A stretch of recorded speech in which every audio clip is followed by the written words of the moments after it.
Você está deitado e a última luz, aquela cor de laranja queimado que se recusava a ir embora, finalmente se dissolveu. É como se a bateria solar do planeta tivesse chegado a zero e o carregador sumiu. Não é apenas noite, é a ausência de promessa de manhã. É este cenário, este mergulho profundo no breu, que nos leva ao tema de hoje: como as civilizações se adaptaram à noite sem fim. Mas antes que a gente se afunde demais no drama da escuridão perpétua, você já sabe o esquema. Deixe o like para acender uma pequena vela na nossa jornada, se inscreva para não perder o próximo cochilo histórico e me conta nos comentários que horas são aí agora e de qual cidade você está assistindo. É sempre bom saber quem está relaxando conosco, mesmo que eu não consiga ver nada além da tela do meu monitor, que é a única fonte de luz na minha vida agora. Pronto, agora sim, podemos nos concentrar no silêncio que engole o mundo. A imersão é imediata e total. Você pisca 1, 2, 3 vezes, esperando que a retina se ajuste. Mas não há nada para se ajustar. O que você experimenta não é a escuridão da meia-noite normal, onde há sempre alguma difusão estelar ou o brilho fraco de uma cidade distante. Não, esta é uma escuridão que tem textura, um peso. É o vazio absoluto, o tipo de breu que Hollywood usa quando quer economizar no orçamento de iluminação. E você percebe, com um arrepio lento que percorre sua espinha, que o mundo perdeu sua profundidade. Não há horizonte, não há teto. Seus olhos, que são a sua principal ferramenta de navegação há toda uma vida, agora são apenas órgãos úmidos e inúteis alojados na face. Você tenta se concentrar em um ponto, qualquer ponto, e a única coisa que você vê é o ruído visual, pequenos flocos cinzentos e vermelhos que são a manifestação do seu cérebro gritando por dados que não chegam. É como tentar assistir a um vídeo em 4K com uma conexão discada. A frustração é palpável. A perda da visão é o primeiro golpe. O segundo é a invasão do som. O mundo não fica silencioso, ele fica ensurdecedoramente atento. Na ausência de luz, seus ouvidos, que antes eram apenas coadjuvantes na peça sensorial, assumem o papel principal. Eles são promovidos de repente e estão sobrecarregados. O som ambiente, que antes era uma manta suave de fundo, agora se desdobra em detalhes gritantes. Você ouve o zunido baixo e constante do vento passando por uma fenda na rocha a dezenas de metros de distância. Você ouve o som da sua própria saliva se acumulando na boca, um ruído que em circunstâncias normais seria completamente ignorado. O som da respiração do vizinho, que está a uns bons 20 passos de distância, soa quase como um sussurro ameaçador ao seu lado. É incrivelmente irritante, mas vital. Este é o crepúsculo eterno. A luz nunca volta. E a primeira adaptação das civilizações não foi tecnológica, foi neurológica. O cérebro teve que remapear o território. Você não caminha mais. Você desliza, estendendo a mão na frente, como se estivesse atravessando uma piscina cheia de gelatina. Cada passo é uma decisão, uma aposta. O pé toca o chão e você instantaneamente processa a textura. É terra batida e fria ou é a pedra lisa e polida que marca o caminho principal? O som de seus próprios passos é amplificado. Se você usa sapatos duros, o estalo na pedra ecoa de uma forma que o denuncia. Se você usa peles macias nos pés, o som é abafado, mas o atrito contra o chão ainda envia uma vibração sutil, quase um formigamento, pela sola do seu pé. Você respira fundo e o ar frio entra. Sem o sol para aquecer a superfície da terra, a temperatura cai e permanece baixa. O cheiro predominante é o de umidade e terra mineral. É um cheiro limpo, mas opressor, sem as notas doces de flores ou a secura quente da poeira do verão. É o cheiro de um porão que nunca foi ventilado, mas em escala planetária. E misturado a isso, há o cheiro sutil das outras pessoas, o odor da pele untada com gordura para isolamento, o aroma fraco de suor misturado com fumaça antiga, que é a única coisa que lembra calor. A perda de referências visuais é um pesadelo logístico. Pense em como você se orienta pelo horizonte, pela posição das árvores, pela cor de uma porta. Tudo isso se foi. As civilizações tiveram que construir sistemas de navegação baseados inteiramente no toque e no som. As paredes de suas habitações não podiam mais ser lisas e indistintas. Elas precisavam de sulcos, de texturas irregulares, de saliências específicas que funcionassem como o braille para a mão errante. Você coloca a mão na parede enquanto caminha, e a textura, áspera aqui, lisa ali, um pequeno buraco para a água que escoa, conta uma história completa sobre onde você está na estrutura. É um mapa tátil. O sarcasmo sutil aqui é inevitável. As pessoas que antes se gabavam de ter uma visão de águia, agora competem para ver quem consegue identificar o tipo de musgo pelo cheiro. O status social mudou.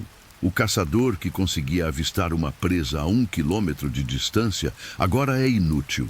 O novo herói é aquele que consegue ouvir a diferença entre o som de um galho caindo, inofensivo, e o som de um predador arrastando a pata. Muito perigoso. É uma redefinição brutal do que significa ser competente. Esta escuridão perpétua, este crepúsculo eterno, não é apenas a ausência de luz. É a presença de uma pressão sensorial constante. Você está sempre alerta. Seu sistema nervoso está operando em overdrive, gastando energia preciosa apenas para processar o ruído e a textura. O silêncio total é o que você mais deseja. Mas o silêncio total é o que o mata, porque significa que você perdeu o contato com o mundo. Você está imerso. Você está flutuando. E a única coisa que o mantém ancorado é a vibração do chão e o som suave e constante da sua própria respiração. É um nível de concentração que faria o mais dedicado praticante de yoga desistir e ir tomar um café. Mas para você, é apenas a sua nova vida. E é assim, neste vazio sensorial, que a adaptação realmente começa.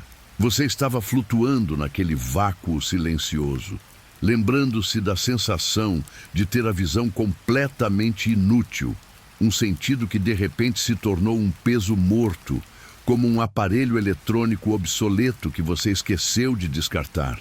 Mas a adaptação, como prometido, não espera por ninguém. Ela não é educada. Ela não te manda um convite formal pelo correio. Ela simplesmente acontece, geralmente através da necessidade mais primal e urgente que existe. A necessidade de ver o que vai te matar. E é aí que o fogo entra, o primeiro e mais fiel servo da civilização na escuridão sem fim. Você sente o cheiro dele muito antes de sentir o calor, muito antes de ver o brilho trêmulo. Não é o cheiro limpo e fresco de uma vela perfumada de lavanda que você compraria hoje para relaxar. Não, este é um cheiro pesado, denso, um aroma que te atinge no fundo do peito e te lembra que você está vivo por pura sorte química. É o cheiro do óleo.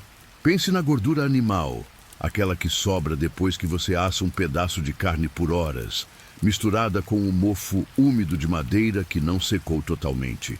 É a essência da sobrevivência, destilada em um perfume que é ao mesmo tempo reconfortante e ligeiramente nauseante. Você inala o ar e sente a textura do fumo. Não é apenas gás. São partículas finas e gordurosas, microfuligem, que se deposita nas suas membranas mucosas, dando um sabor levemente metálico à sua língua, como se você tivesse lambido uma bateria fraca. A invenção e o gerenciamento das fontes de luz artificial se tornaram a disciplina mais sagrada da sua nova sociedade. Não era suficiente ter fogo. Era preciso mantê-lo, domesticá-lo, transformá-lo de um monstro consumidor de oxigênio em um pequeno e obediente animal de estimação que cabia na palma da sua mão. Você aprende rapidamente a diferença entre uma tocha que queima rápido e furiosamente, perfeita para uma patrulha rápida de emergência, e a lâmpada de óleo, a rainha do lar na escuridão. As lâmpadas eram recipientes simples, muitas vezes feitos de argila ou pedra escavada, cheios de qualquer gordura que pudesse ser renderizada: baleia, peixe, sebo de boi, até mesmo o que sobrava dos ossos cozidos. A mecha, muitas vezes um pedaço de musgo seco ou fibra de junco, sugava lentamente a gordura. Quando você se aproxima de uma dessas lâmpadas, o som é tão importante quanto a visão. Há um chiado suave e constante, o som da gordura sendo lentamente vaporizada. Um ruído que é o oposto do silêncio opressor da escuridão lá fora. O calor que irradia é um luxo palpável, uma bolha de conforto que te envolve. Você estende a mão e sente o ar ao redor da chama vibrar, quase como uma gelatina quente. Mas o custo é alto. A fuligem, a fuligem. Ela é a marca registrada da sua nova era. Se você passa a mão pela parede da sua casa, ela volta com uma camada cinza e aveludada, oleosa ao toque. Se você deixa a comida descoberta por muito tempo, ela ganha um tempero extra de carbono. É um lembrete constante de que sua luz é suja, que ela exige um preço de limpeza e manutenção que faria qualquer pessoa que usa lâmpadas de LED hoje em dia entrar em colapso de estresse. Imagine o seu esforço para manter a casa limpa hoje. Agora imagine que a cada hora, a cada minuto, você está essencialmente queimando um pedaço de carne rançosa dentro da sua sala de estar. A necessidade de reabastecer essas lâmpadas é um ciclo interminável. O gerenciamento de combustível é mais importante do que qualquer moeda. Se você tem gordura, você tem luz. Se você tem luz, você tem tempo. Se você tem tempo, você tem vida. Você passa horas por semana. E isso não é um exagero, apenas limpando as mechas carbonizadas, raspando o sebo endurecido das bordas das lâmpadas, para não desperdiçar uma única gota preciosa. É um ritual lento e meditativo, onde o cheiro forte da gordura crua se mistura com o cheiro residual da queima. O sarcasmo do narrador aqui é inevitável.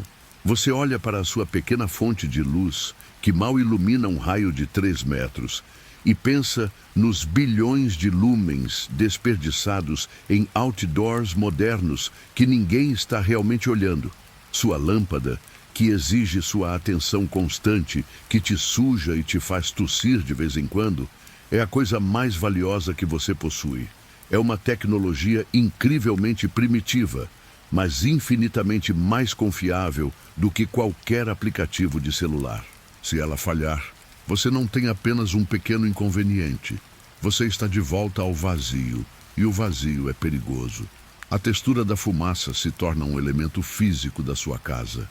Ela paira pesadamente, agarrando-se aos tetos e às roupas. Você pode sentir o peso do ar. Se você respirar fundo, pode sentir a aspereza da fumaça, um resíduo seco que irrita a garganta. Mas, paradoxalmente, esse cheiro e essa textura se tornam o seu conforto. É o cheiro de casa, é o cheiro de segurança. O cheiro de uma casa escura, mas não vazia. O cheiro de que alguém está acordado, vigiando e queimando gordura para manter os monstros da escuridão à distância. É um cheiro que diz: aqui eu estou no controle, pelo menos por enquanto. O desafio não é apenas manter a luz, mas também o calor, já que a falta de sol mergulhou o mundo em um frio constante e úmido. O fogo central, a lareira ou o braseiro, torna-se o coração físico e social da comunidade. Você se senta perto dele, sentindo o calor penetrar nas suas roupas e ossos, e observa a dança hipnótica das chamas. As sombras gigantescas que elas projetam nas paredes não são assustadoras. Elas são companheiras. Elas movem-se com você, esticam-se e encolhem, e dão uma dimensão visual a um mundo que de outra forma seria bidimensional e opressoramente uniforme. Você nota como a gestão da luz afeta a hierarquia social. Os melhores caçadores, os que garantem a gordura ou a lenha mais seca, são os mais respeitados. Eles são os portadores da luz, e o poder deles é medido pelo brilho das suas lâmpadas. Se alguém é descuidado com a sua porção de sebo, se desperdiça a luz, o sarcasmo social é implacável. Você não pode se dar ao luxo de ser um gastador de luz. É um pecado mortal contra a comunidade. A escuridão te ensinou a ser frugal, a apreciar cada mínima caloria de luz e calor como se fosse ouro. E, de certa forma, é. Você toca a borda da lâmpada, sentindo a cerâmica áspera e ligeiramente engordurada. O cheiro de gordura queimada é o seu incenso diário. É a sua oração. É o som da sua civilização dizendo, em um sussurro enfumaçado, nós recusamos o vazio, nós vamos nos adaptar. A fumaça sobe, espessa e visível mesmo na penumbra da sala. E você sabe que lá fora o mundo é um mar de tinta fria. Mas aqui dentro há uma pequena ilha de calor e cheiro forte. E isso é o suficiente para te manter acordado. E mais importante, seguro. É um ciclo constante de queimar para viver. E a textura do ar e o sabor da fumaça são a prova de que você está vencendo. Pelo menos até a próxima vez que você tiver que reabastecer o reservatório de gordura. Você já sentiu o frio, que não é apenas uma temperatura baixa, mas uma ausência completa de calor, uma espécie de sucção cósmica que tenta roubar a energia de tudo que toca? Esse é o frio que acompanha a escuridão sem fim. E é por isso que, depois de dominar o fogo, a próxima lição de sobrevivência que você aprendeu foi como construir uma barreira contra o vazio. Não era mais suficiente ter uma fogueira no meio de um abrigo temporário, porque cada brisa, cada mínimo movimento de ar, era um lembrete de que o mundo lá fora estava esperando para te congelar em um picolé pré-histórico. Sua arquitetura teve que evoluir de forma drástica, de cabanas rústicas para fortalezas térmicas. E é aqui que você começa a apreciar a verdadeira engenhosidade do isolamento. Você caminha agora sobre um piso de terra batida, que parece surpreendentemente quente sob seus pés, graças à massa térmica que ele reteve do calor contínuo do seu lar. O ar dentro desta estrutura é denso, pesado, saturado com o cheiro persistente de fumaça de gordura queimada e, curiosamente, um aroma terroso e úmido que vem das paredes. Essas paredes não são feitas de tijolos bonitinhos e padronizados, como você vê nos shoppings modernos. Não. Elas são uma mistura orgânica e caótica de barro, palha, esterco talvez, e uma quantidade obscena de paciência. Pense em argila amassada, compactada e depois coberta com uma camada espessa de peles curadas. Tudo isso para criar uma casca que seja, acima de tudo, impenetrável. O exterior da sua casa é uma visão deprimente, uma bolha marrom e disforme que se funde com a escuridão circundante. Um esforço deliberado para não chamar atenção e, principalmente, para não permitir que o frio penetre. Mas o interior é o seu santuário. As aberturas são mínimas, quase inexistentes. Janelas?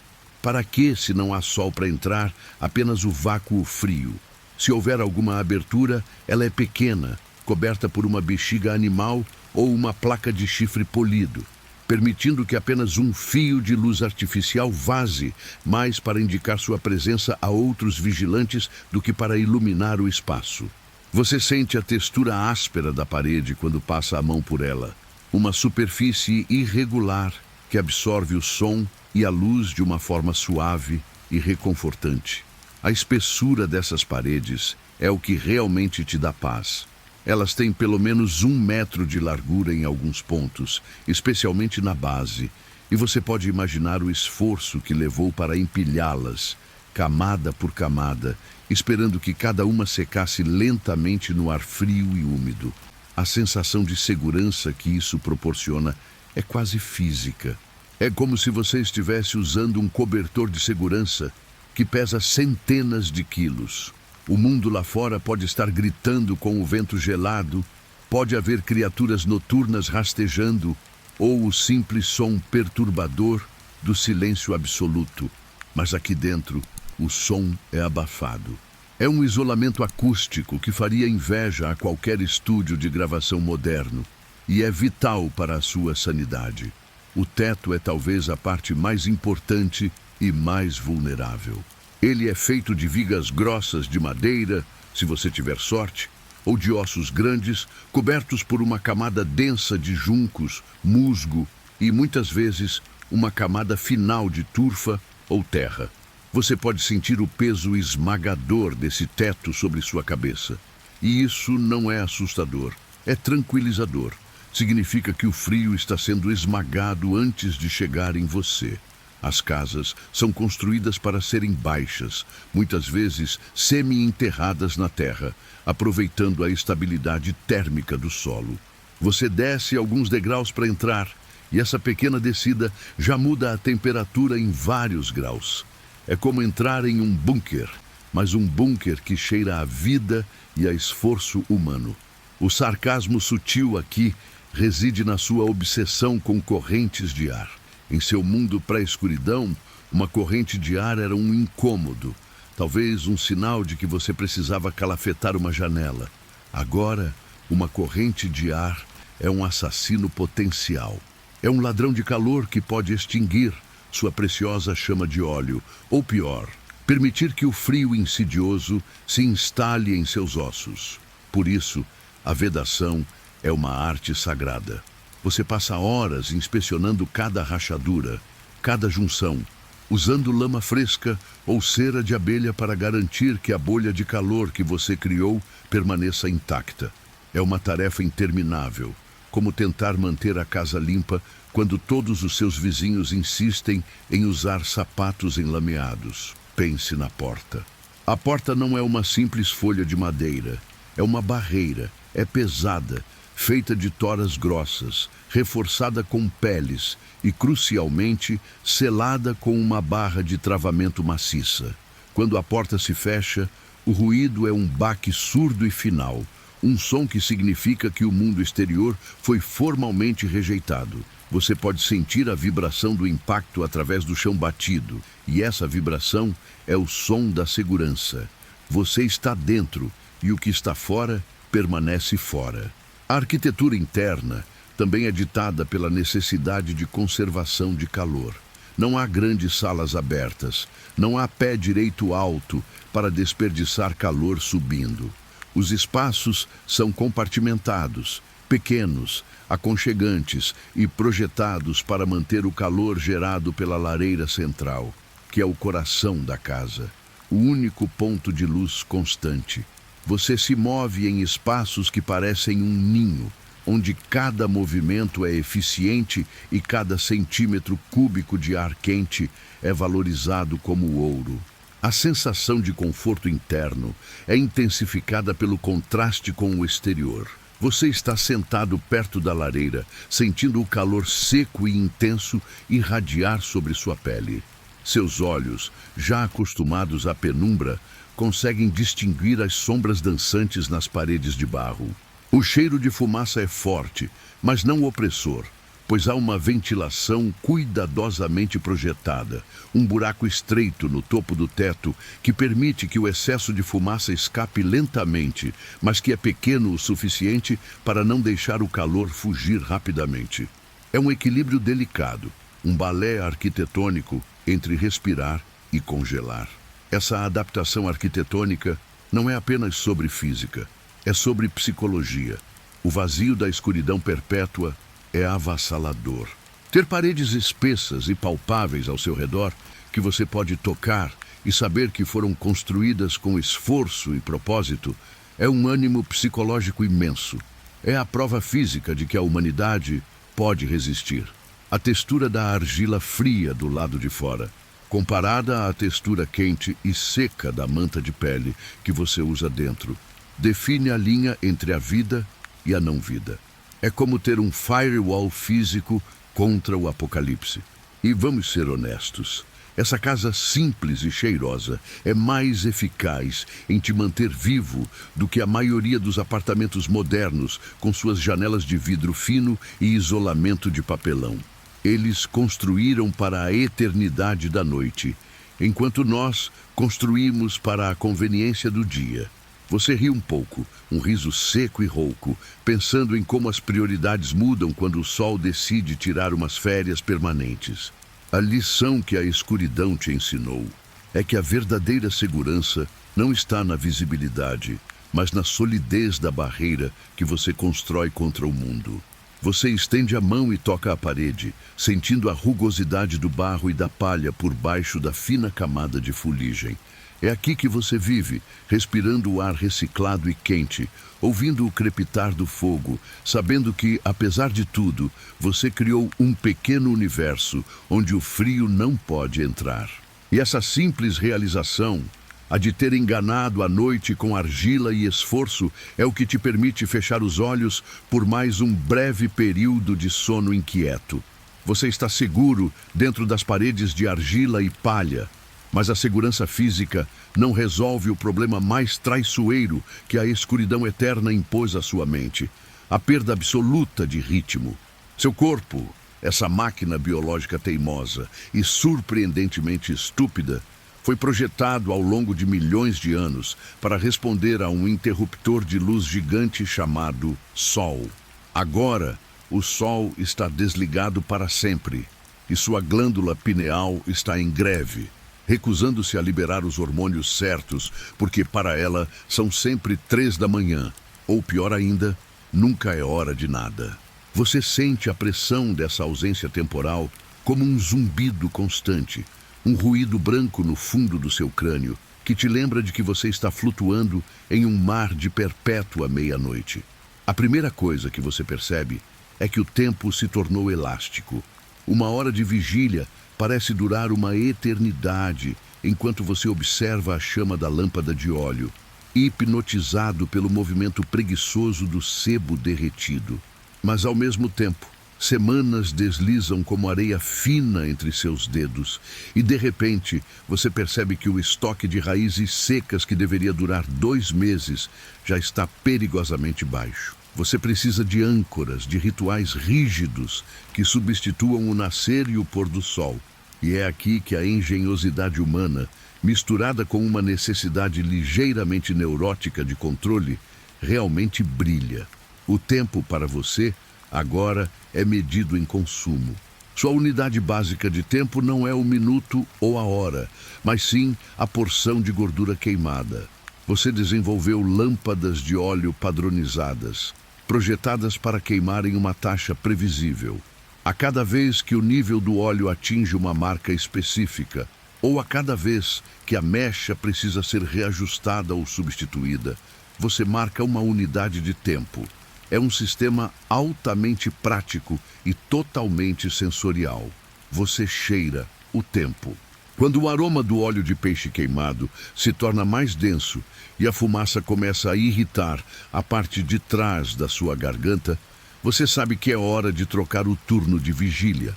É um sistema que faria qualquer gerente de projetos moderno sorrir com aprovação, pois liga diretamente o recurso gasto ao progresso, mas com a desvantagem de que o recurso gasto também é o que te impede de ser comido pelo frio ou por predadores que, convenhamos, adoram o escuro. Para medições mais longas, você confia na água, a fiel clepsidra. Você a mantém em um canto tranquilo da habitação, longe das correntes de ar que poderiam desviar o som. É um vaso de cerâmica cuidadosamente calibrado, com um pequeno orifício na base por onde a água escoa gota a gota para um segundo vaso. O som é a essência do seu relógio. Você se deita e o gotejar constante, lento e rítmico é o único som que realmente acalma a ansiedade do tempo perdido. É o som mais parecido com um coração batendo fora do seu corpo. Você pode tocar o tempo, sentindo a temperatura fresca e úmida da cerâmica e o nível da água que diminui. Quando o vaso superior está vazio, uma unidade de tempo maior passou, e o vaso inferior precisa ser esvaziado e reabastecido. É um trabalho constante, um ciclo que, ao contrário do mundo lá fora, nunca pode parar. Se o gotejar cessar, a ordem se desfaz. Mas o que realmente distingue sua civilização, adaptada à noite, é o seu domínio sobre o tempo astronômico, mesmo sem o Sol. Você se tornou um mestre observador das estrelas, quando as nuvens densas e frias ocasionalmente se separam e permitem uma visão do céu.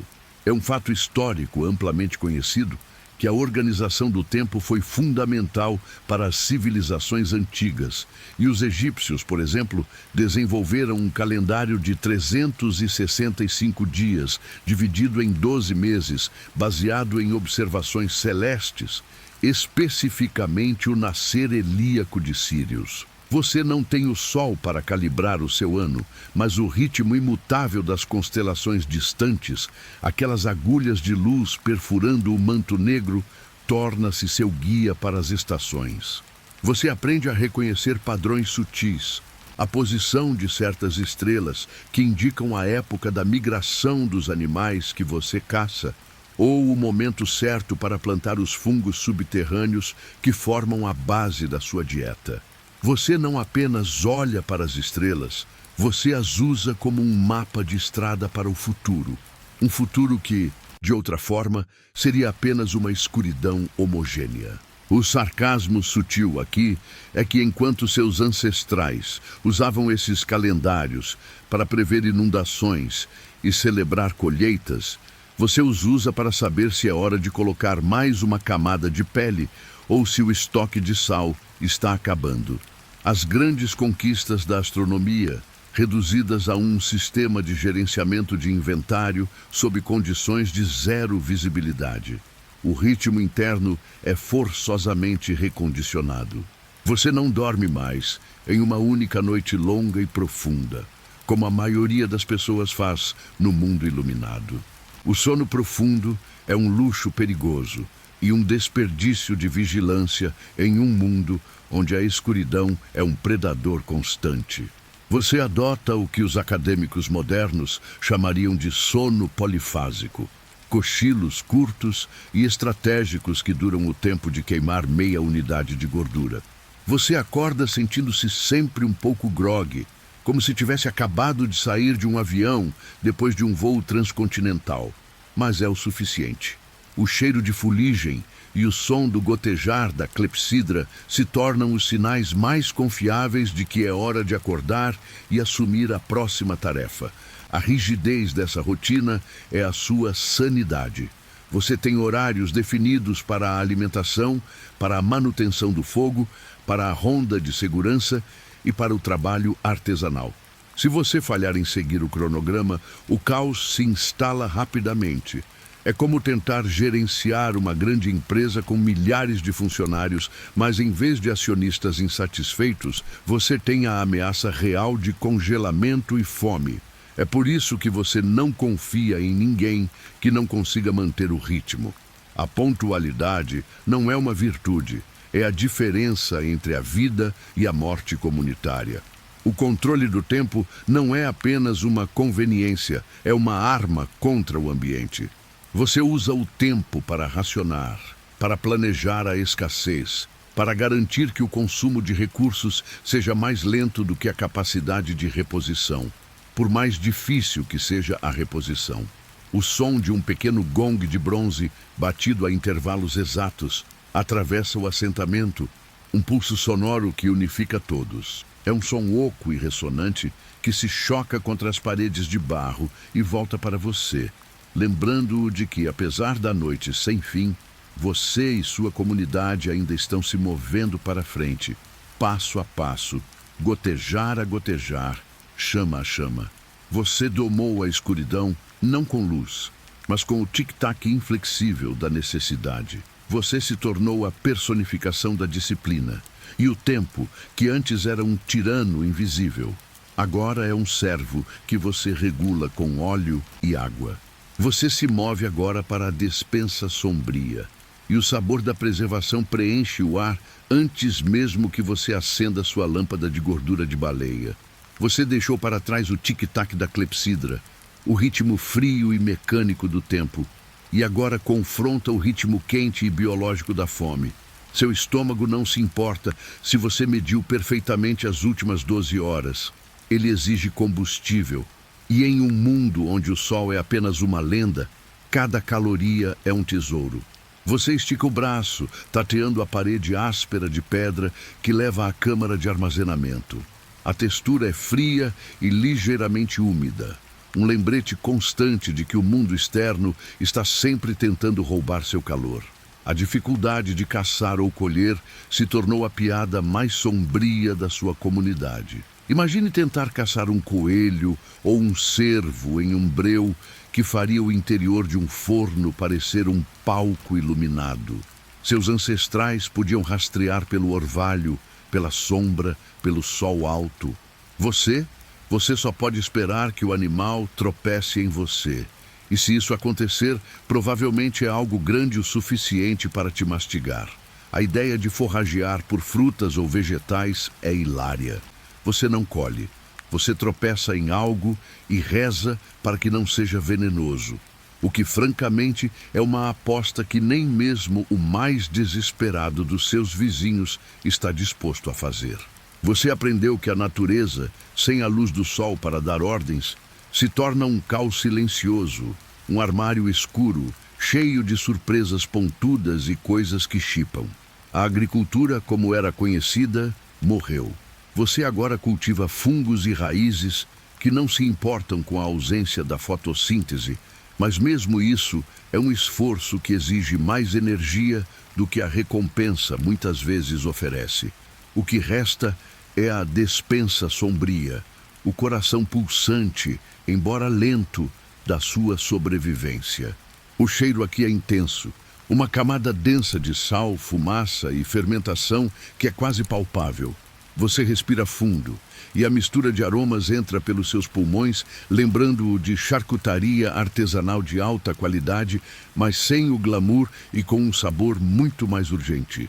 Você sente o cheiro do óleo rançoso, da cera de abelha que sela alguns dos potes de barro e, acima de tudo, o cheiro penetrante do sal. O sal é o deus da preservação, o verdadeiro salvador desta civilização. Você vê os blocos de carne secando, pendurados em ganchos rústicos. A textura da carne preservada é como couro velho, dura e inflexível, exigindo um esforço real para ser cortada. Quando você a segura, ela é leve, mas densa, desidratada até o ponto onde nada de ruim pode crescer nela, exceto talvez o tédio existencial. Você se move para a área de grãos. O som aqui é seco e sussurrante. Quando você enfia a mão em um saco de grãos armazenados, a textura é granular e escorregadia, um fluxo constante de promessa e trabalho. Você sabe que esses grãos terão que ser moídos lentamente, com o esforço muscular que você mal pode pagar. Mas eles são a base, o volume que preenche o vazio. Você sente um grão solto rolando entre seus dedos, liso e frio. A preservação de grãos requer vigilância constante contra pragas que amam a escuridão tanto quanto você a teme. Há sempre o cheiro sutil de cinzas misturado aos grãos, um método antigo para repelir insetos. É um cheiro que não é desagradável, mas é um cheiro de aviso, um sinal de que mesmo o alimento mais básico exige uma guerra química constante. Mas a verdadeira mágica, a verdadeira adaptação ao sabor da noite, reside na fermentação. Você se aproxima dos grandes potes de cerâmica, lacrados com tampas pesadas. O cheiro que escapa quando você destampa um deles é ácido, picante, quase efervescente. É o sabor da transformação. Sem o sol para apressar as coisas, você aprendeu a amar os micro-organismos que trabalham na escuridão, transformando vegetais duros, as poucas raízes que você consegue cultivar, em algo que não apenas dura, mas que explode com sabor. Você pega um pedaço do vegetal fermentado. A cor, sob a luz fraca da lâmpada, é um marrom opaco ou um verde escuro e lamacento. Não é visualmente atraente, mas o sabor... o sabor. Você morde. O som é um estalo satisfatório, alto no silêncio da despensa. A textura é crocante, mas macia por dentro, tendo cedido à ação das bactérias. O sabor é uma onda de acidez que faz você franzir a testa. É salgado, é azedo e tem um toque de doçura terrosa. Este é o sabor da necessidade. É o sabor que quebra a monotonia da carne salgada e dos grãos cozidos.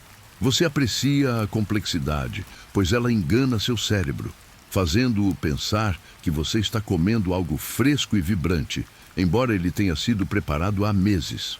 É a sua versão de um luxo, um choque elétrico para o paladar que impede que você caia na letargia da dieta constante. Você pensa nos seus ancestrais que reclamavam do pão de ontem. Você ri silenciosamente. Você está comendo o pão de 3 meses atrás, e ele é uma obra-prima da engenharia de sobrevivência. Esta dieta é o oposto da dieta moderna, aquela que seus ancestrais desfrutavam em um mundo iluminado, onde você podia simplesmente estalar os dedos e ter uma salada fresca e crocante.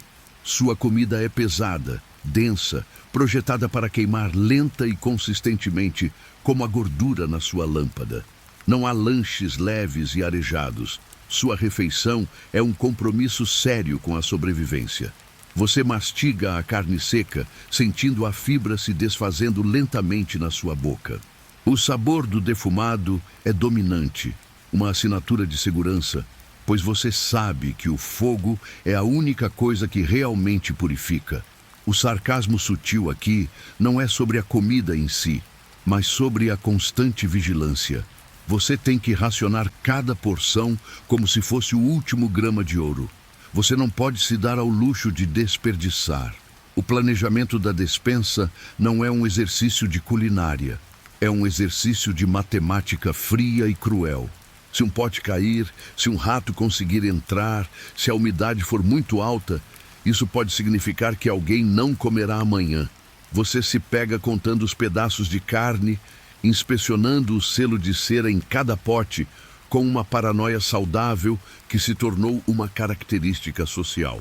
Confiança é uma commodity rara, mas a confiança na sua despensa é vital. Seus vizinhos confiam que você não vai pegar mais do que sua parte. E você confia que o sistema de rotação de estoque, meticulosamente mantido, impedirá que tudo estrague de uma vez. Você pega um gole da bebida fermentada, provavelmente feita de raízes ou um tipo de cevada que mal cresce. É espessa e ligeiramente turva. O sabor é forte, com um final amargo que fica na língua. É nutritivo e fornece calor interno, o que é crucial em um mundo onde a temperatura raramente é amigável. Você sente o calor se espalhando pelo seu peito, um pequeno, mas significativo conforto. A ausência de luz solar significa que você não só precisa de calor externo, roupas e fogo, mas também de calor interno, comida densa e fermentada. Esta seção da sua vida, a despensa sombria, é onde você mais se sente um sobrevivente. Você não está apenas vivendo, você está ativamente desafiando a escuridão, transformando o que era perecível em algo eterno, ou pelo menos o suficiente para durar até o próximo ciclo de escassez. Você percebe que a verdadeira arte da civilização não é construir templos gigantescos ou escrever longos poemas épicos, mas sim garantir que quando você estender a mão no breu, haja algo salgado, fibroso e nutritivo esperando por você. Esse é o verdadeiro triunfo da engenharia humana contra a noite sem fim. Você fecha a porta da despensa e o cheiro forte e reconfortante de preservação diminui, mas o sabor amargo e salgado da sobrevivência permanece na sua boca, um lembrete constante da sua resiliência. Você caminha para fora, pronto para enfrentar as próximas horas, fortalecido pelo sabor de urgência. Você se afasta da despensa e a sensação de alívio físico que veio com a alimentação é imediatamente substituída pelo peso psicológico da escuridão que nunca cede. É como se o ar tivesse a textura de um veludo pesado, absorvendo não apenas a luz, mas também a sua energia mental. Você sente isso se acomodar nos seus ombros, um fardo constante que não pode ser sacudido. Este não é o cansaço de um longo dia de trabalho. Este é o cansaço de existir em um mundo onde seu relógio biológico está em greve permanente. Seu corpo, tão teimoso e maravilhosamente complexo, ainda espera pelo sol, mesmo que já se passaram incontáveis ciclos sem a menor sugestão dele. É um jet lag que dura uma vida inteira, e não há comprimido de melatonina que resolva isso, porque a melatonina está sempre sendo bombeada para o seu sistema em doses industriais. Você está cronicamente sonolento e, paradoxalmente, raramente verdadeiramente descansado. É uma ironia cruel da biologia, não é? Seu cérebro está constantemente lutando contra o desejo de hibernar. E você se pergunta com que frequência as pessoas simplesmente desistem, aceitando o sono eterno como uma opção razoável. A privação sensorial, que é a verdadeira vilã aqui, começa a distorcer a sua percepção da realidade. Sem o input visual constante, sua mente começa a preencher as lacunas com coisas que não estão lá. Você pisca na penumbra da lamparina de óleo e as sombras na parede parecem se alongar e dançar com uma intenção que você sabe ser puramente imaginária, mas que ainda assim faz o pelo da sua nuca se arrepiar. É o sarcasmo do seu próprio cérebro. Você não consegue ver, então eu vou te dar algo para ver. E o que ele te dá é a paranoia. Você ouve um som que pode ser o vento ou pode ser o deslizar lento de algo muito grande e faminto lá fora. A linha entre o ruído ambiente normal e a ameaça iminente é apagada. E o silêncio é aterrorizante. O silêncio significa que algo está esperando. O ruído significa que algo está se movendo.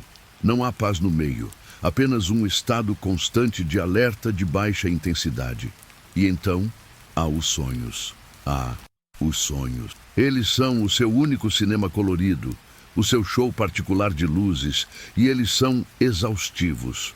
Quando você finalmente se permite afundar no sono, o véu da escuridão diurna é rasgado por uma intensidade de cor que é quase dolorosa. Você sonha com o azul do céu de verão, um azul tão vívido que, ao acordar, o mundo real parece um filme preto e branco desbotado. Você sonha com o calor do sol na sua pele, uma sensação tão palpável que você estende a mão no sono, tentando agarrar a memória daquele calor. O cheiro de grama recém-cortada, o sabor de frutas doces e maduras, todos esses detalhes sensoriais que foram apagados da sua vida desperta, eles voltam nos seus sonhos com uma vingança. Esses sonhos não são descanso, são processamento de trauma. Seu cérebro está tentando desesperadamente manter um banco de dados de luz e cor para que você não esqueça completamente o que perdeu.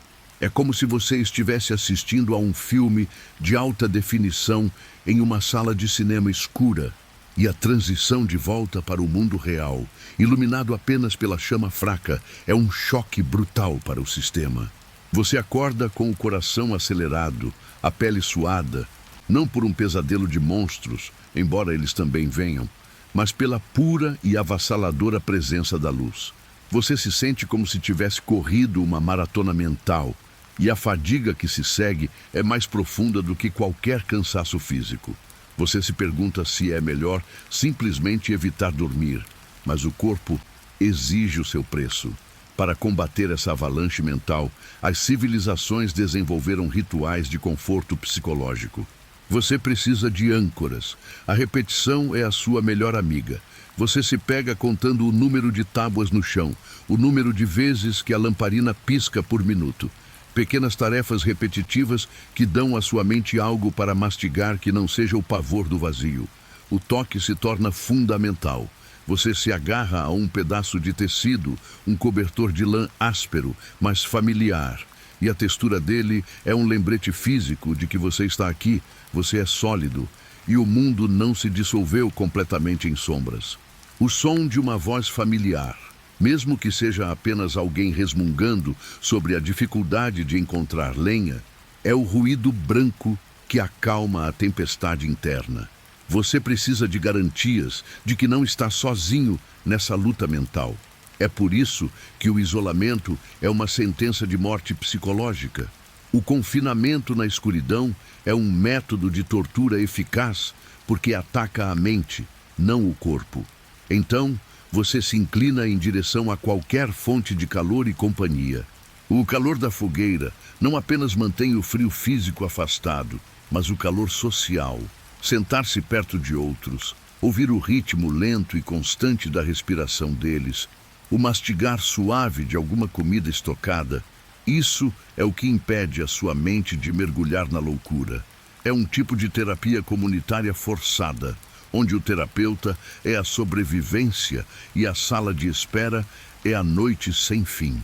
O sarcasmo amigável, que é a sua reação natural a essa situação ridícula, é também uma ferramenta de sobrevivência. Você se pega pensando, claro que o universo decidiu que a melhor maneira de nos testar seria nos privar de vitamina D e nos dar sonhos de cores psicodélicas. Que ótimo senso de humor! Essa leve ironia, essa recusa em levar o horror a sério demais, é a sua armadura. Se você não rir um pouco da situação, você chorará eternamente. É um mecanismo de defesa que diz, sim, isso é terrível, mas eu ainda sou capaz de julgar o quão terrivelmente inoportuno isso é. Essa leveza, essa faísca de desdém humano é um sinal de que sua mente ainda está lutando, ainda está inteira.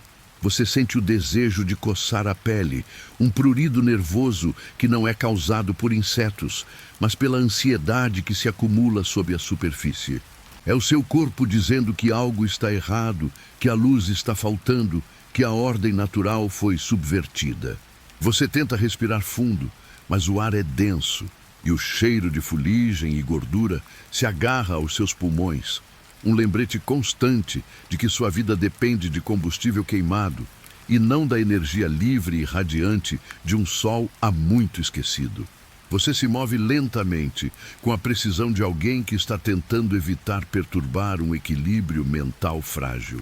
Cada passo é deliberado, cada pensamento é medido. Você está navegando não apenas em um mundo fisicamente escuro, mas em um labirinto psicológico, onde a única saída é a aceitação e o conforto mútuo.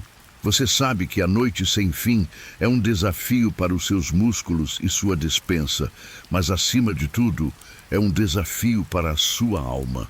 É hora de buscar a comunidade, pois a solidão é o verdadeiro precipício neste mundo sombrio.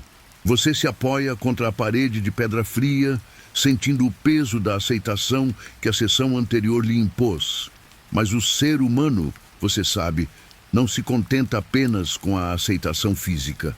Sua alma, esse pequeno músculo teimoso alojado em seu peito, exige uma explicação, um propósito, ou pelo menos um culpado.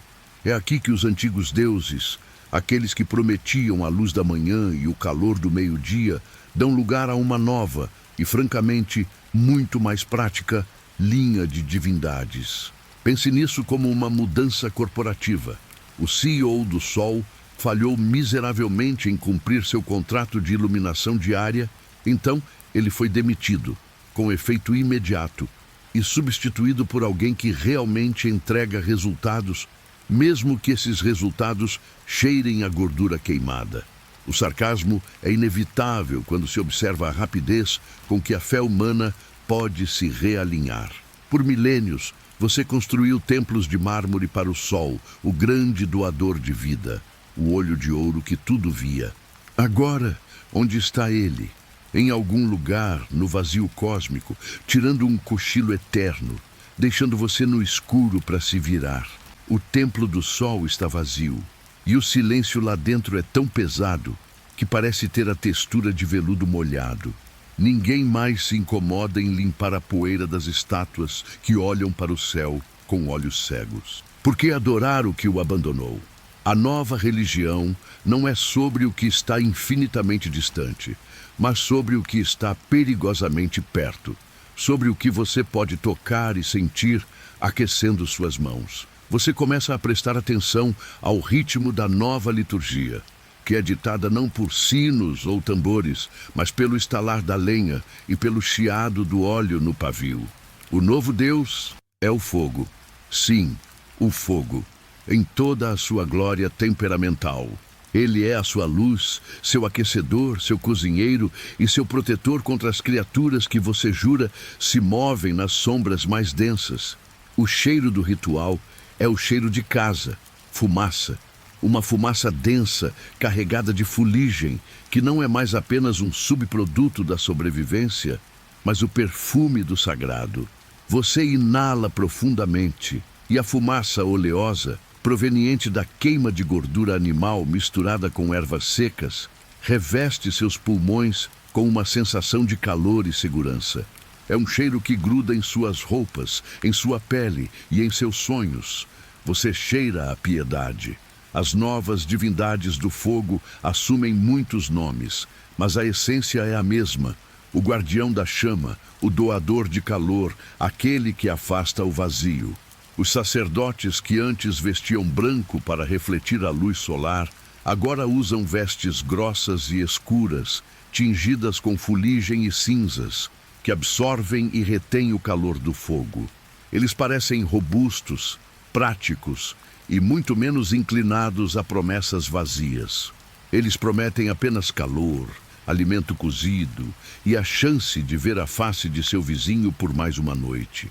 É um contrato de fé muito mais honesto, não acha? O ritual noturno se torna a espinha dorsal de sua existência, uma âncora contra o caos da escuridão eterna. O som do ritual é um murmúrio constante, um ronronar comunitário. Não há mais cantos altos e estrondosos, pois o barulho atrai o indesejado. Em vez disso, há um zumbido baixo, uma cantilena repetitiva que vibra na frequência certa para acalmar seus nervos. Você está sentado no chão, a textura áspera da esteira de junco sob seus joelhos, e escuta o som rítmico das pedras de oração sendo esfregadas umas nas outras. É um som seco, suave, quase como grãos de areia caindo em um funil, e ele te embala. A adoração não é mais sobre sacrifícios extravagantes, mas sobre a manutenção diligente. O maior ato de devoção é garantir que a chama central nunca se apague. Essa chama é o seu sol particular, o centro de seu minúsculo universo. Você observa o sacerdote mais velho, com as mãos enrugadas e manchadas de óleo, adicionar cuidadosamente um pequeno torrão de sebo à chama. O som é um chiado satisfatório, e a luz se expande por um breve momento, projetando sombras longas e dançantes que parecem se esticar e rastejar pelas paredes, como se a própria escuridão estivesse recuando com um grunhido de frustração. O sabor da devoção, neste caso, é o sabor da fumaça na boca, a leve amargura que acompanha cada respiração profunda perto do fogo sagrado. E o que dizer da lua e das estrelas, esses antigos auxiliares do sol? Elas não foram totalmente esquecidas, mas seu status mudou drasticamente. Se a atmosfera fria e pesada permitir, e em raras noites ela o faz, você pode ver as estrelas. Elas não são mais pontos de luz românticos. Elas são furos frios e distantes no tecido da escuridão, observadores silenciosos e indiferentes. Elas se tornam os olhos dos antigos, os juízes que não se importam, mas que registram tudo. A lua, quando aparece em seu ciclo fantasmagórico, é reverenciada não como uma deusa gentil, mas como uma caçadora fria, uma entidade que se move pela escuridão com uma indiferença aterradora. Ela é adorada por sua resiliência, por sua capacidade de atravessar o vazio, oferecendo uma promessa fria de que a ordem cósmica, por mais tênue que seja, ainda existe em algum lugar lá fora. Um fato histórico amplamente conhecido sobre a religião é que em muitas culturas antigas, como a egípcia e a mesopotâmica, a ordem e o ciclo do tempo eram intrinsecamente ligados à divindade solar, Ra ou Shamash. O sol era a garantia de que o caos seria contido, que a vida continuaria. Sem o sol, a premissa central de toda a sua cosmologia desmorona, forçando uma reestruturação tão radical quanto a mudança de um monarca absolutista para uma anarquia de fogueiras.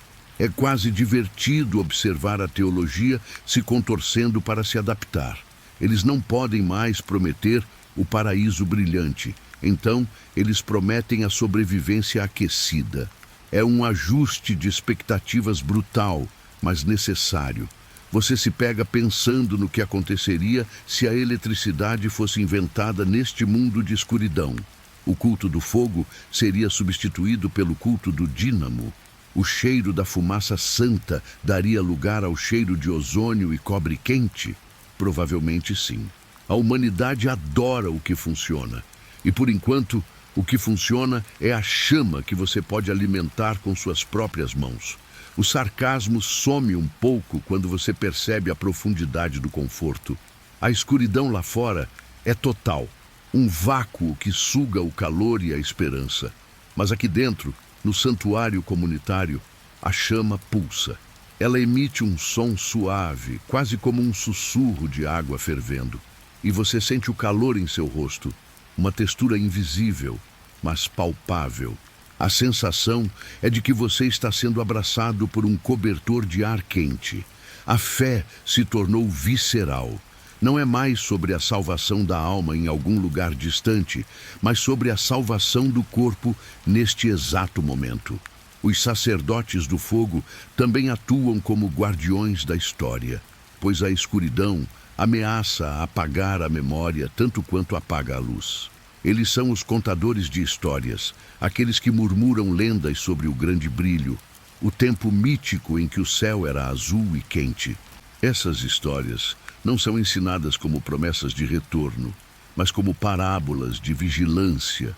Elas te lembram que a luz existiu e que, portanto, a escuridão não é o estado natural e único do universo. É um conforto psicológico sutil, um pequeno farol de esperança embrulhado em histórias de advertência.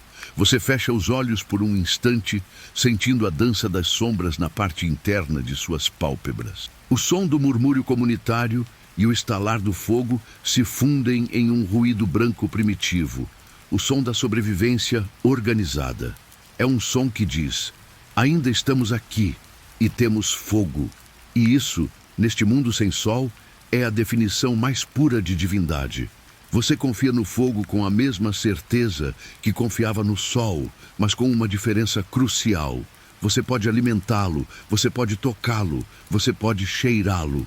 E essa tangibilidade é o que torna essa nova fé tão profundamente satisfatória e, paradoxalmente, tão tranquilizadora.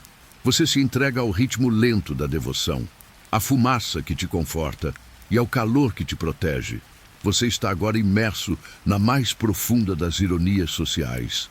Depois de ter se rendido à tangibilidade do fogo e à nova fé que ele inspira, você deve voltar sua atenção para a coisa mais imprevisível e, francamente, mais irritante da escuridão perpétua: seus vizinhos. A escuridão, veja bem, é um excelente catalisador social, forçando todos a se espremerem como sardinhas em latas mal cheirosas. E o resultado é uma dependência mútua tão absoluta quanto claustrofóbica. Você sente o calor dos corpos ao seu redor, uma necessidade física que contrasta dolorosamente com a necessidade psicológica de espaço pessoal. É como estar preso em um elevador lotado durante 1 hora de pico, exceto que o elevador é feito de barro úmido e cheira a gordura rançosa e suor não lavado há 3 dias. A textura da comunidade é agora uma mistura pegajosa de lã áspera e pele oleosa, e você a aceita porque o calor é a moeda mais valiosa do mundo. A necessidade de vigilância transformou a estrutura social em algo que se assemelha a uma colmeia paranoica. Não há mais espaço para a vida solteira ou para o ermitão que gosta de ler em sua cabana isolada. Aqueles que tentaram se isolar na fase inicial do crepúsculo eterno foram rapidamente engolidos pelo frio ou, pior, por alguma criatura noturna que você prefere não imaginar, mas que seus instintos insistem em desenhar com dentes longos e olhos vazios. Então, você se junta, você se funde e, ironicamente, você começa a desconfiar de todos. A patrulha da noite é a espinha dorsal dessa nova ordem. Você observa os guardas se preparando para a ronda. Eles vestem mantos pesados de couro e lã, materiais que você sabe que foram costurados com o sangue do esforço comunitário. O som de seus passos é lento, pesado, deliberado. É um som que não ecoa com confiança heróica, mas com o cansaço resignado de quem sabe que está procurando algo que não pode ver. Você ouve o ranger da madeira sob seus pés, enquanto eles se afastam da luz fraca do fogo comunitário. E o silêncio que se segue é o som mais alto e perturbador de todos. É um silêncio que parece mastigar o ar. E aqui entra o sarcasmo, seu velho amigo. Você sabe que a patrulha existe para protegê-lo do vazio, mas você também sabe que o capitão da guarda, o robusto Barnaby, provavelmente está guardando o melhor dos suprimentos de grãos para sua própria família. Não há como provar, claro. Na escuridão, a honestidade é tão invisível quanto a desonestidade. A confiança se tornou uma mercadoria tão escassa quanto os temperos. Você tem que confiar em Barnaby com sua vida, mas você não confiaria a ele sua última porção de carne salgada. É um paradoxo social deliciosamente humano. As fofocas florescem na escuridão como fungos venenosos.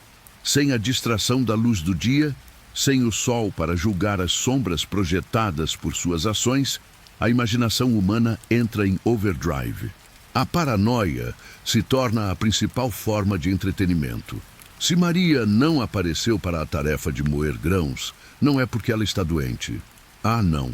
É porque ela está secretamente armazenando óleo de baleia em sua casa para fugir e começar sua própria civilização egoísta. É um absurdo total, mas você ouve a história com atenção, inclinando-se para o sussurro que cheira a hálito de cebola e fumaça, porque é mais fácil temer um vizinho traidor do que aceitar a indiferença do cosmos. A vigilância não é apenas sobre a patrulha externa, é sobre a fiscalização interna. Os pequenos focos de luz que você mantém são como holofotes de palco, expondo qualquer movimento suspeito. Você sente a pressão constante dos olhos, mesmo que não possa vê-los claramente. Se você se move muito rápido, você é suspeito. Se você fica muito quieto, você é suspeito. Se você ri de repente, você está escondendo algo.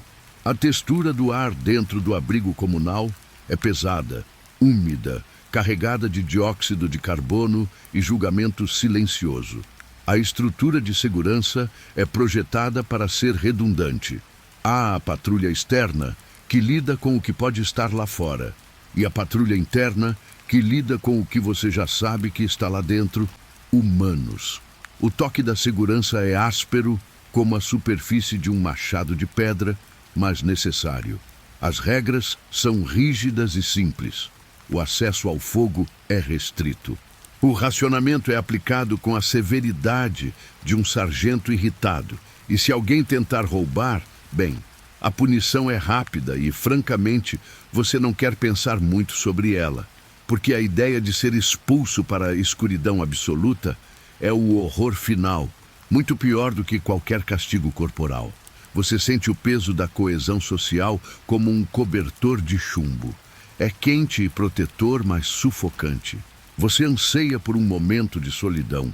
Apenas 5 minutos sem o som da respiração de outra pessoa, sem o cheiro de outra pessoa, sem a necessidade de manter a guarda social. Mas a solidão é um luxo que o crepúsculo eterno tirou de você. Sua única privacidade é dentro de sua própria mente, e mesmo lá, o narrador relaxado que sou eu não te deixa em paz. A adaptação à noite sem fim exigiu que a civilização se tornasse uma única criatura multicelular, onde cada célula, embora ressentida, dependesse das outras para a função básica. Você se lembra dos contos antigos sobre cidades onde as pessoas fechavam suas portas à noite e sentiam-se seguras. Que luxo ridículo! Agora, se você fecha sua porta, você está automaticamente sob suspeita. O conceito de propriedade privada foi substituído pelo conceito de recursos compartilhados sob estrita supervisão. E você se pergunta com um sorriso seco Se os deuses da escuridão se divertem com essa bagunça neurótica que os humanos fizeram de sua própria sobrevivência. Você observa uma criança chorando baixinho no canto. Não é um choro de dor, é um choro de exaustão sensorial e emocional. A mãe a embala, sussurrando promessas de um futuro que ninguém realmente acredita que incluirá a luz. Mas o sussurro é um som de conforto, um som que corta o zumbido constante da ansiedade comunitária. É o som de que, apesar de toda a vigilância, do sarcasmo e da desconfiança, a humanidade ainda se agarra a pequenos atos de bondade não fiscalizada. O som da patrulha retornando, o ranger da porta de madeira reforçada, é um alívio físico que faz seus ombros relaxarem meio centímetro. Eles trouxeram de volta o silêncio seguro. Por mais uma hora, a ameaça externa foi contida. Agora resta apenas lidar com a ameaça interna, sua própria irritação pela forma como seu vizinho mastiga o pão seco. Você fecha os olhos, sentindo a textura do chão de terra batida sob seu tapete fino. A comunidade é sua prisão e seu salva-vidas, e você deve amá-la e odiá-la na mesma medida até que o cansaço finalmente vença o sarcasmo. Você se permite afundar no calor coletivo, esperando que a vigilância de seus vizinhos seja suficiente para mantê-lo seguro até o próximo ciclo de escrutínio. Você percebe que, antes do crepúsculo eterno, você era terrivelmente preguiçoso com sua audição. Você confiava na visão como uma criança confia nos pais, esperando que ela resolvesse todos os seus problemas espaciais e de sobrevivência. Agora, a visão é um músculo atrofiado, inútil, e seus ouvidos, antes simples receptores de fofocas e música, tornaram-se seu novo mapa topográfico, seu sistema de sonar pessoal e seu detector de mentiras mais confiável. A escuridão não é silenciosa, nunca é. Ela tem uma textura de veludo grosso, absorvendo a luz, mas amplificando o som até que ele se torne quase palpável. Você está submerso em um oceano de ruídos. O primeiro desafio foi aprender a diferenciar o silêncio. O silêncio absoluto, você descobre, é o som mais aterrorizante de todos, pois significa que algo grande e potencialmente hostil está segurando a respiração, esperando. O que você busca é o silêncio texturizado, o zumbido constante da comunidade, o farfalhar do fogo, que é tão familiar quanto o seu próprio batimento cardíaco. O gotejar lento da água condensada na pedra, que lhe diz que a parede está a exatamente 4 passos de distância e que a temperatura está caindo. Você aprendeu a medir o mundo em ecos.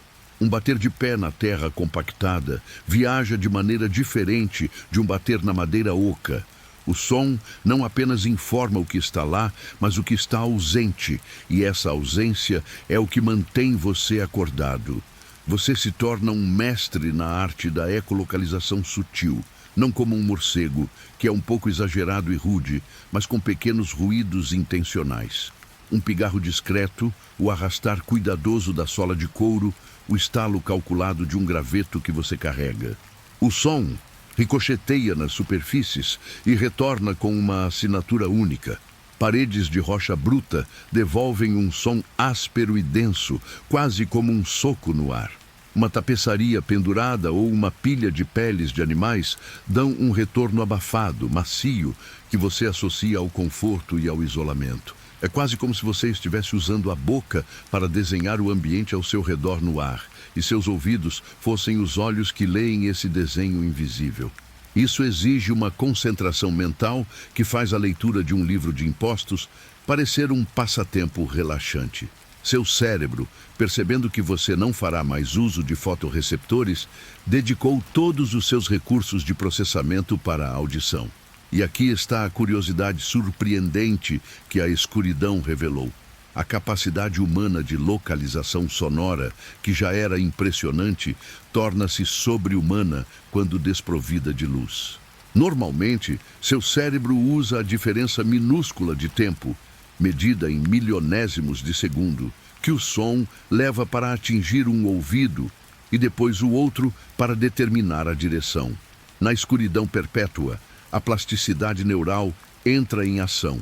Seu cérebro começa a usar não apenas a diferença de tempo, mas também as nuances sutis de frequência e a maneira como o som é filtrado pelas dobras da sua orelha externa. Você consegue distinguir a altura de um objeto, a sua textura, e se ele está se movendo em linha reta ou em curva, tudo com uma precisão que faria inveja a qualquer engenheiro de sonar moderno.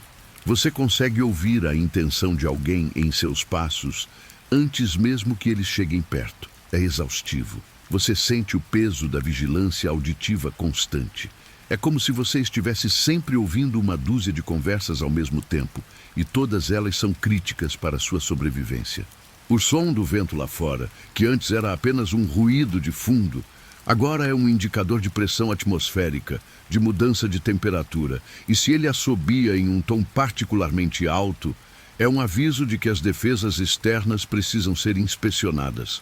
Você odeia o som de mastigação, não porque seja rude, mas porque na escuridão o ruído úmido e repetitivo da boca de alguém parece preencher todo o espaço de uma forma intrusiva, lembrando-o da fragilidade e da animalidade da vida.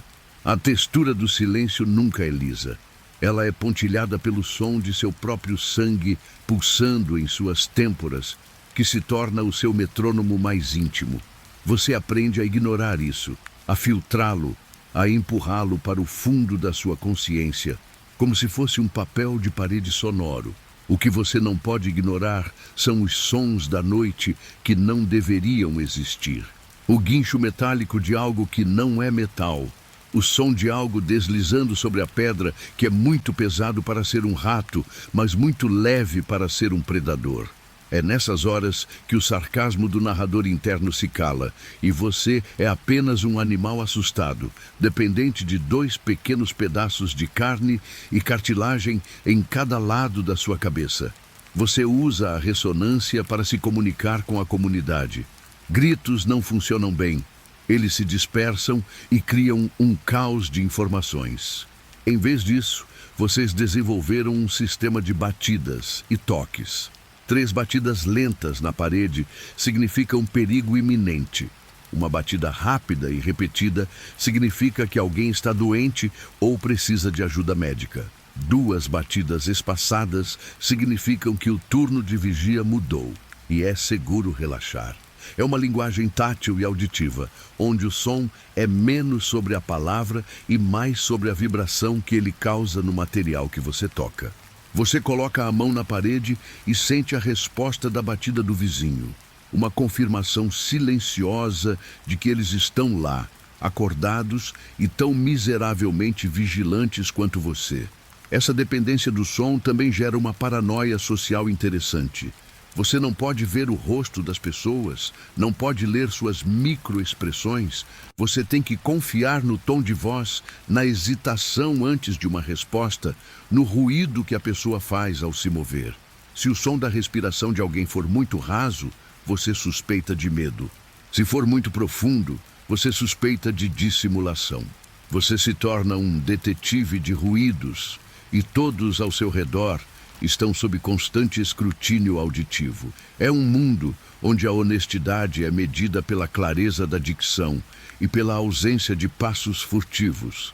Você fecha os olhos, embora não faça a menor diferença, e se concentra no cheiro fraco de cinzas e no som da gordura animal, chiando no braseiro distante. Esse é o seu porto seguro auditivo. O chiado é a prova de calor, luz e comida. A ausência desse chiado seria o colapso.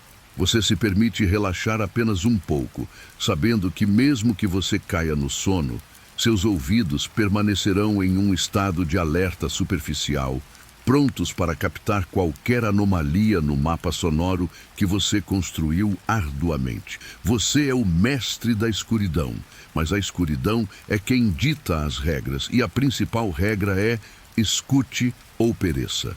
Você estava tão ocupado mapeando o mundo invisível com seus ouvidos que quase se esqueceu de que o mundo precisa de coisas, de objetos tangíveis para manter a civilização funcionando, mesmo que essa civilização esteja operando no modo de emergência. A escuridão perpétua impôs uma regra brutal. Se você não pode ver, você deve sentir. E assim, o foco da sobrevivência migrou dos olhos para as mãos. Você se junta agora à comunidade de artesãos, aqueles que descobriram que a precisão não é uma função da luz, mas sim da repetição e da memória tátil, um tipo de fé cega na competência dos seus próprios dedos. Imagine-se sentado, curvado sobre uma pequena e quente poça de luz gerada por uma lamparina a óleo, que mais parece um pequeno vagalume morrendo do que uma fonte de iluminação séria. A luz é apenas suficiente para evitar que você enfie a agulha na sua própria palma, o que já é uma vitória, convenhamos. Seu trabalho agora é a tecelagem fina, um dos ofícios mais difíceis de se executar sob pouca luz, porque exige que você sinta a diferença minúscula entre um fio de urdidura e um fio de trama. Uma distinção que, sob o sol, seria óbvia, mas que agora é apenas uma ligeira variação na aspereza ou na torção da fibra. Você respira fundo e o ar pesado, denso com o cheiro de gordura queimada da lamparina e o aroma seco e levemente mofado da lã crua preenche seus pulmões. Esse cheiro é o seu escritório, o seu estúdio, a sua garantia de que o trabalho está em andamento. Seus dedos, que antes eram usados para apertar botões ou deslizar telas, agora são sensores biológicos altamente calibrados. Eles deslizam sobre a superfície do tecido em formação, sentindo cada nó, cada falha, cada ponto onde a tensão cedeu ou apertou demais. Você não está tecendo apenas para criar roupas. Você está tecendo para criar isolamento, para criar barreiras contra o frio constante que se infiltra em um mundo privado de calor solar. A textura da lã que você está manipulando é áspera, quase agressiva, mas você sabe que, após o tratamento e o batimento, ela se transformará em algo que oferece conforto e calor.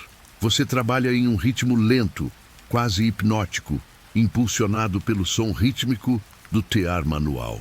É um clique suave, um whoosh abafado e o som satisfatório do pente batendo o fio no lugar. Esse som é tão importante quanto a própria luz. Ele garante que o ritmo está correto, que a estrutura do tecido é uniforme. Se o clique soar muito rápido ou muito lento, você sabe que perdeu a cadência e que o tecido sairá torto, inadequado para a sobrevivência.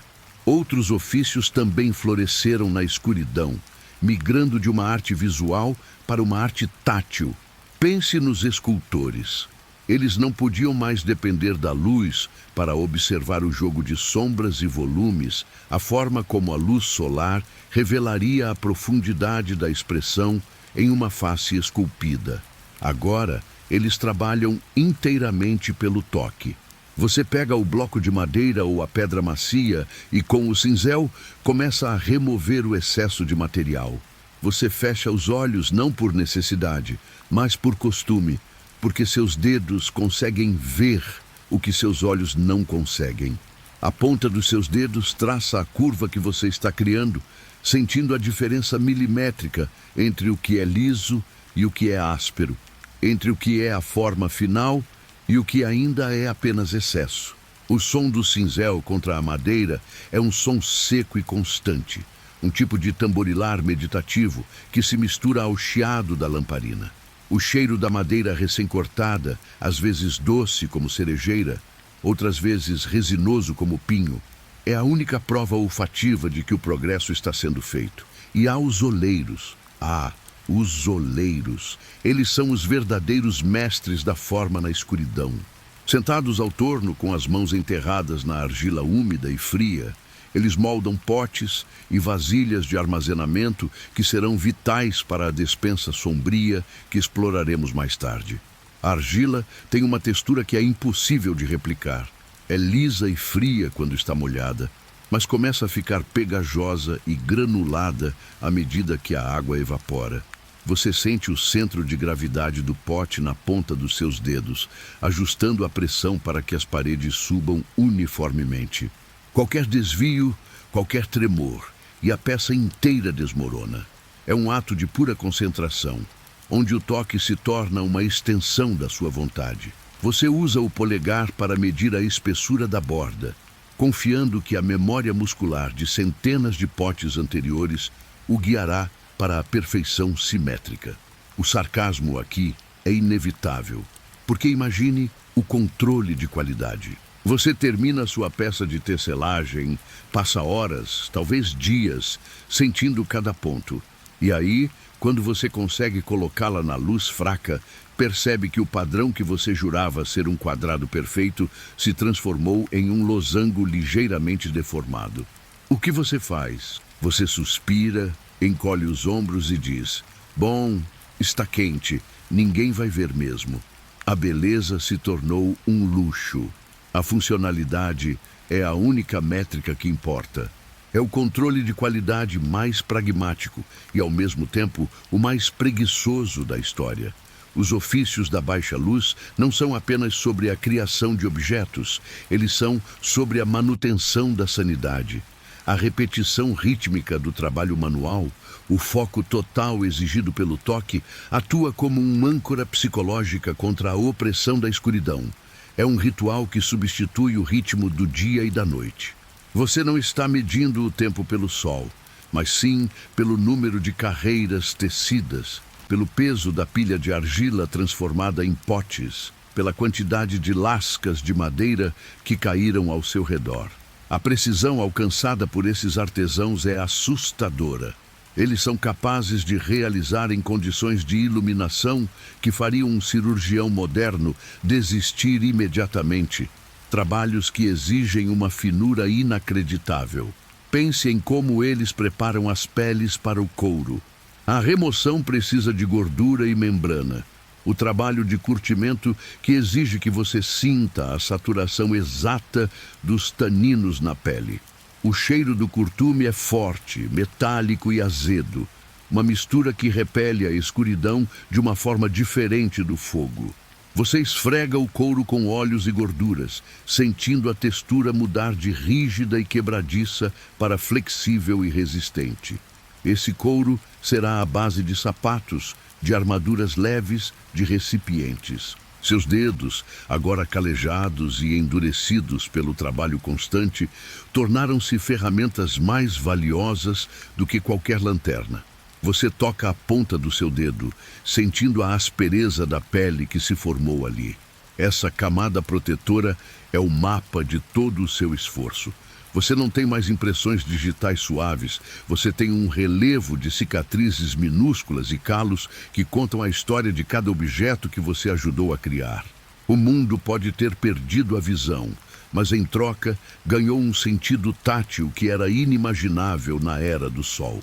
Você se torna parte dessa tapeçaria de toque e cheiro, um elo na cadeia de sobrevivência que garante que, enquanto houver mãos que saibam sentir, haverá esperança de que a civilização não se desfaça completamente no vazio frio e silencioso.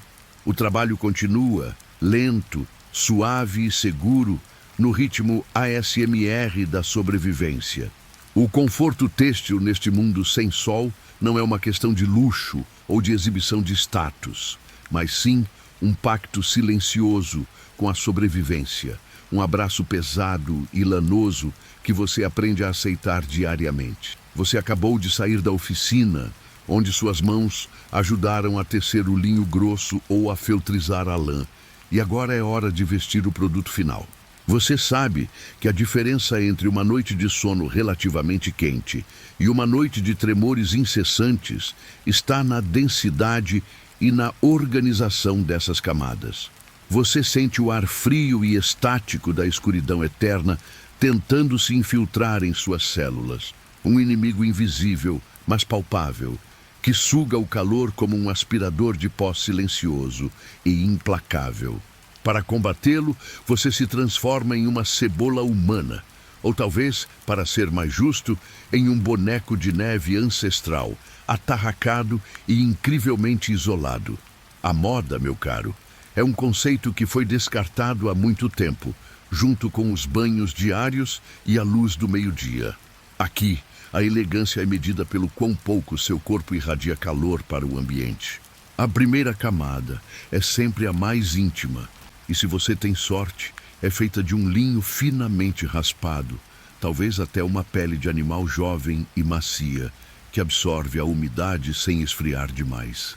Essa camada é o seu segredo, o seu conforto pessoal, e o seu cheiro é o mais familiar de todos, um misto de fumaça de turfa e um toque agridoce de suor antigo.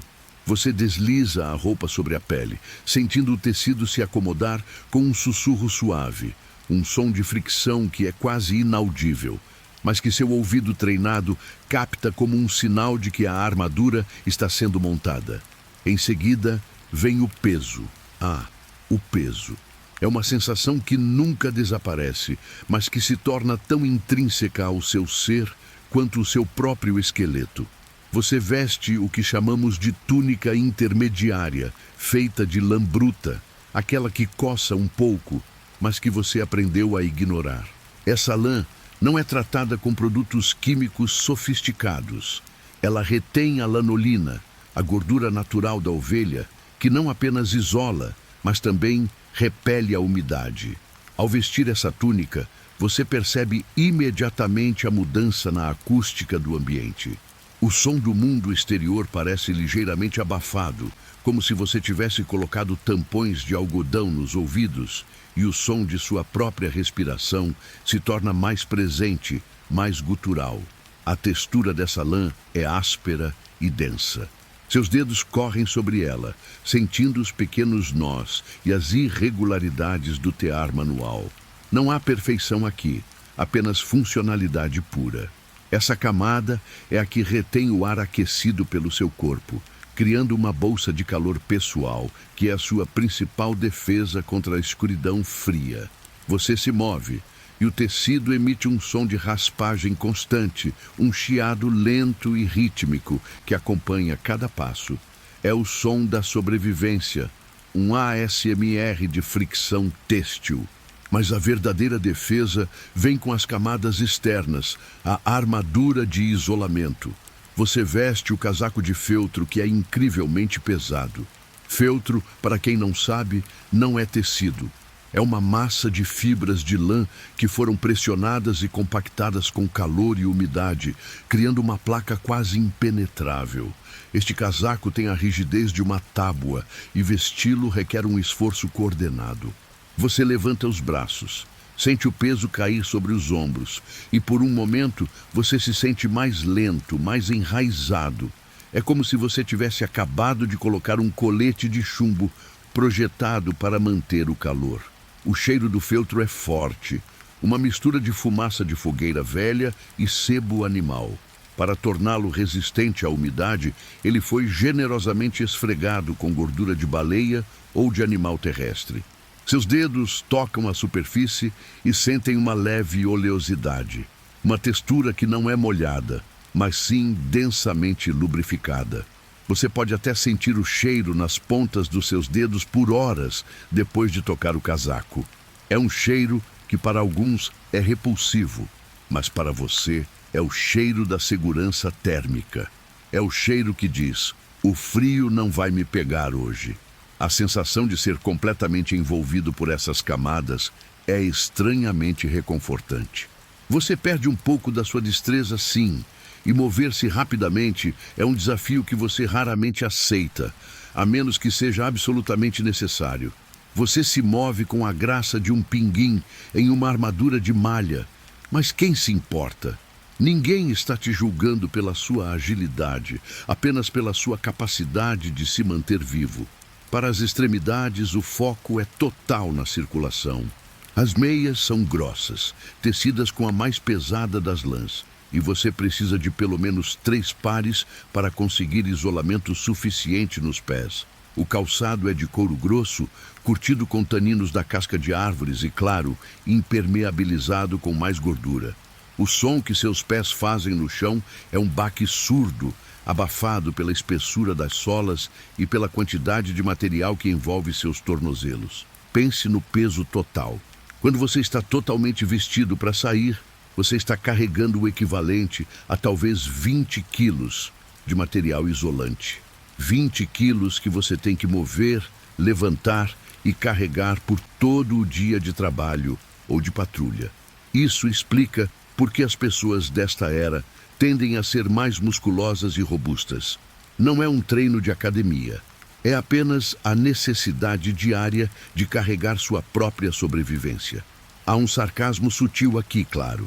Você gasta todo esse tempo tecendo e preparando materiais para se proteger do frio, mas a própria proteção te torna lento e desajeitado, o que, teoricamente, te torna um alvo mais fácil se algo perigoso estivesse por perto.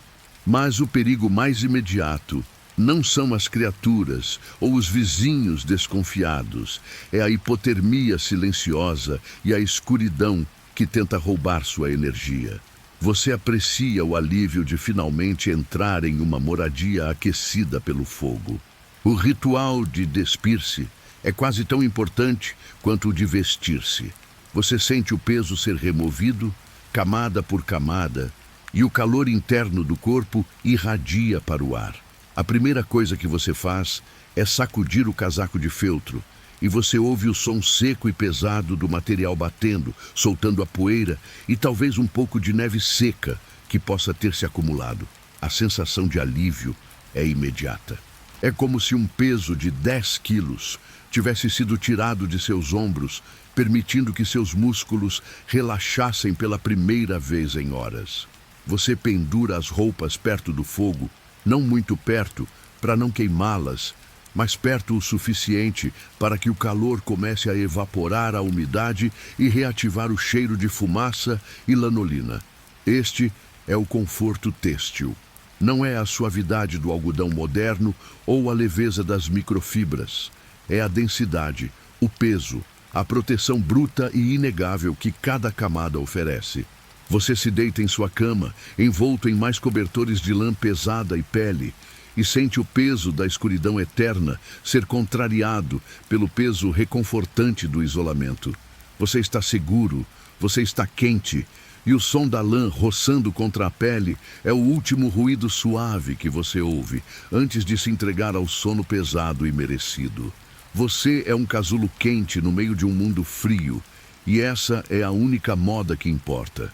Você se aconchegou no peso da lã ancestral, a memória do frio eterno desvanecendo-se, mas o peso da escuridão permanece.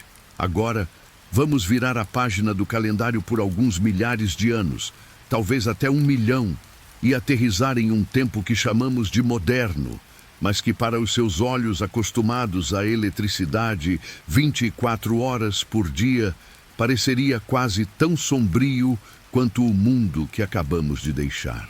Você está na Europa do século XVIII, talvez no início do XIX, antes que a lâmpada incandescente de Thomas Edison transformasse a noite de um inimigo caro em um servo barato.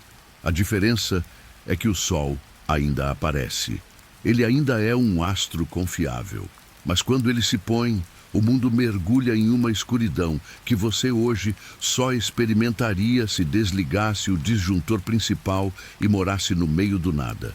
E essa escuridão, meu amigo, tinha um cheiro peculiar e uma textura inconfundível. Você está dentro de casa e o cheiro dominante não é de perfume ou de comida fresca, mas sim de gordura queimada.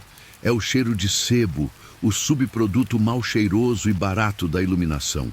Pense no cheiro de um churrasco que deu errado, onde a gordura pingou e fumegou no carvão, misturado com o aroma rançoso de um pano de prato esquecido. É pesado, oleoso, e ele se agarra aos seus móveis, às suas roupas e, francamente, ao seu cabelo. Você tem uma vela de sebo, talvez 2, e elas mal conseguem iluminar o círculo imediato ao seu redor. A luz não é branca ou brilhante. É um amarelo doentio, trêmulo, que projeta sombras gigantescas e dançantes em tudo.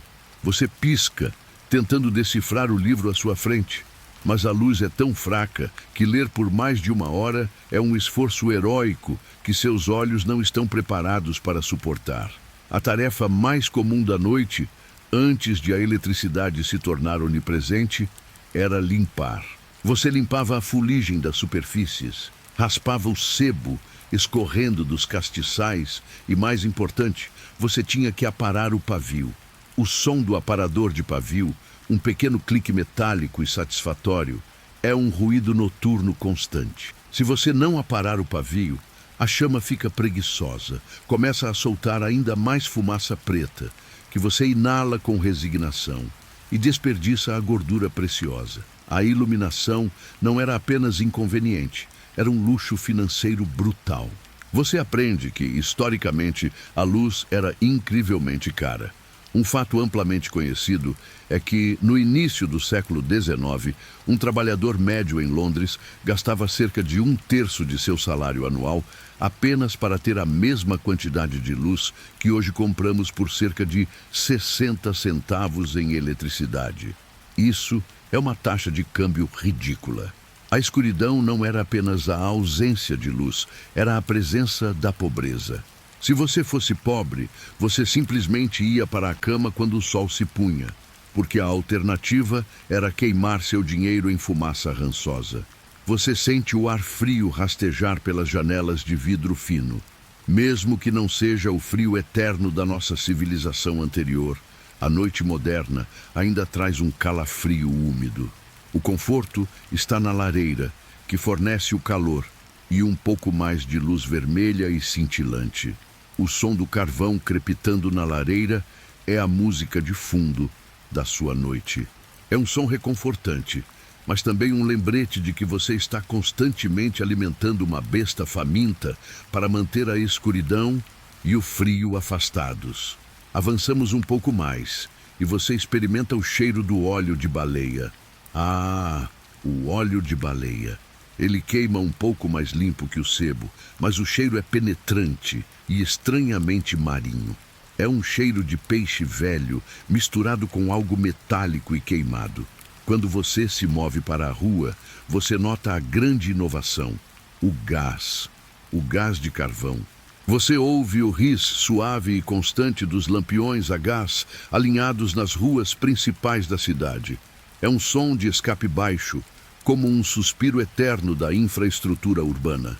A luz do gás é mais estável, mais brilhante que a sua vela, mas a luz ainda é amarelada e, novamente, o cheiro. O gás de carvão tem um cheiro sulfuroso, quase como ovos podres misturados com fuligem. É o cheiro do progresso, mas um progresso que ainda exige que você feche as janelas para evitar a poluição atmosférica noturna. A curiosidade surpreendente sobre essa era é como a escuridão era usada para o crime. Antes da iluminação pública eficiente, as cidades se tornavam incrivelmente perigosas. Há relatos de Londres e Paris de que, quando a noite caía, não era apenas a luz que desaparecia, mas a própria lei. Os ladrões podiam se esconder a apenas 3 metros de distância de você e você nunca saberia. O conceito de iluminação de segurança era totalmente novo. As pessoas se moviam com lanternas, mas o campo de visão era tão limitado que o medo era uma textura palpável no ar noturno, como uma névoa fria e pegajosa. Você sentia o medo na forma como as pessoas andavam apressadas, os passos rápidos e o silêncio tenso entre os sons distantes das carruagens. Ninguém ficava parado. Ficar parado na escuridão era pedir por problemas. Você percebe que, embora o sol voltasse, a adaptação à noite nessa era moderna pré-elétrica era, em essência, a mesma que a da civilização da escuridão eterna. A comunidade se encolhia. As famílias se reuniam em torno da única fonte de luz viável. O trabalho noturno era limitado a tarefas que não exigiam visão fina, como tricô simples ou conversas. A textura da vida noturna era de reclusão. Pense no som de um relógio de pêndulo, batendo às 9 horas, 9 da noite. Para nós, isso é o meio da noite social. Para eles era a hora de dormir, a menos que você fosse rico o suficiente para queimar mais sebo ou pagar pela nova e cara luz a gás. O ritmo circadiano era ditado pela economia, não pela biologia. Você sente o peso da manta de lã sobre você, não tão grossa quanto a dos seus ancestrais da escuridão eterna, mas ainda assim pesada e áspera contra a pele. Você ouve os passos distantes do vigilante noturno, que carregava uma lanterna e gritava a hora e o clima, um som que era meio reconfortante, meio aterrorizante, pois alertava os ladrões de onde ele estava. A transição para a eletricidade não foi apenas sobre brilho, foi sobre liberdade e economia. A escuridão, antes de Edison, era um imposto sobre a vida. E você, sentado ali, sentindo o cheiro fraco e residual da gordura queimada, percebe que a verdadeira adaptação humana à noite não é aceitá-la, mas sim lutar contra ela com tudo o que temos, seja com gordura de baleia, gás fedorento ou, finalmente, um filamento incandescente. Você se move na cama, o colchão de palha range suavemente sob você e o último som que você registra é o ris da lâmpada a gás na rua, que, apesar de tudo, é um som de progresso e um adeus lento à noite total. Você se aninha finalmente no calor profundo e acumulado de seus cobertores de lã, o peso deles uma confirmação física de que a luta da noite, aquela batalha de milênios contra o frio e o vazio que você acabou de revisitar em sua mente, chegou ao fim. O colchão de palha, que antes rangia em protesto a cada movimento, agora cede com um suspiro macio, quase como se o próprio leito estivesse aliviado por você ter parado de se mexer. O ris da lâmpada a gás, que marcou o final da sessão anterior, diminuiu até se tornar um zumbido quase inaudível, um ruído branco primitivo que é o som da civilização em seu modo de descanso. É o som de uma máquina muito antiga, mas funcional, que finalmente encontrou seu ritmo. Você inspira profundamente, sentindo o ar pesado e ligeiramente defumado do ambiente interno. Não é o ar fresco e estéril que os modernos alardeiam, mas é um ar de segurança, impregnado com o cheiro de madeira antiga, gordura queimada, um resquício de luz que se recusa a morrer e o calor seco de corpos adormecidos e peles curtidas. É um cheiro reconfortante, o aroma da sobrevivência bem-sucedida. A aceitação não é uma rendição, você percebe, mas sim o reconhecimento de que a escuridão eterna não é um inimigo a ser derrotado, mas sim um estado a ser gerenciado, como uma conta bancária ou um relacionamento complexo. A luta constante, a vigilância incessante que definiram as civilizações que estudamos, começa a se dissolver em uma paz mais profunda. Você relaxa os ombros, sentindo a tensão de séculos de medo da noite se esvair. É um alívio quase cômico. Imagine ter que se preocupar com o sol. Que inconveniência! Aquele astro gigante e quente, sempre estragando um bom cochilo com seu brilho excessivo e sua insistência em um horário rígido. Sejamos honestos, a escuridão perpétua resolve o problema de ter que acordar cedo para não perder a luz do dia. Agora, todo o tempo é seu, moldado apenas pelo tic-tac lento das engenhocas de água ou areia que você aprendeu a confiar. O toque da esperança neste mundo sem sol não vem de uma promessa de amanhecer, mas da resiliência da chama. Seus olhos estão quase fechados e você pode distinguir, através das pálpebras, o brilho fraco e alaranjado que emana do braseiro que ainda mantém o calor no centro da sala. Esta luz é íntima, pessoal, e totalmente sob seu controle. Não há raios ultravioleta agressivos, apenas a luz suave que faz as sombras dançarem preguiçosamente nas paredes de pedra. É uma luz que não julga, apenas aquece. Você se lembra das histórias sobre os antigos, aqueles que viviam sob o sol e que passavam suas vidas tentando fugir dele, buscando sombra, inventando chapéus ridículos e cremes oleosos para evitar a queimação. Que bobagem! Aqui a luz é um luxo, um presente que você acende deliberadamente. A escuridão, que antes parecia um vazio ameaçador, agora é sentida como um cobertor espesso e pesado. Ela abafa os ruídos externos, transformando os sons distantes das patrulhas comunitárias em meros ecos amortecidos que apenas confirmam que a comunidade está vigilante e, portanto, você pode descansar. Você ouve o chiado da gordura animal que ainda queima lentamente em uma lamparina de argila perto da entrada. Um som quase ASMR, repetitivo e constante. É o som do óleo sendo consumido. Uma troca justa. Luz por vida. Você pensa no cheiro que essa lamparina exala, um aroma rico e ligeiramente rançoso, que para esta civilização é sinônimo de segurança e conforto. É o cheiro da civilização que se recusa a ser extinta, o perfume de uma promessa não dita. A paz que você encontra agora é a aceitação da profundidade. Não há superficialidade na escuridão. Tudo deve ser sentido, tocado, cheirado, ouvido. Você passa a mão sobre o tecido de lã grossa que o cobre, sentindo a textura áspera e lanosa contra a pele. Este tecido não é macio como a seda moderna. Ele tem peso, ele tem história. Cada fio parece reter o calor de 1000 noites. É o resultado das mãos que teceram, seção 10. Trabalhando sob a baixa luz, confiando mais no tato do que na visão. Você aprecia esse peso, essa pressão terapêutica que o ancora ao presente, impedindo que sua mente vagueie para o terror do vazio lá fora. O corpo humano, você descobre, é surpreendentemente adaptável. A necessidade de um ciclo solar diário era talvez apenas um hábito. Agora o ritmo interno é ditado pela necessidade e pelo cansaço, não pela astronomia.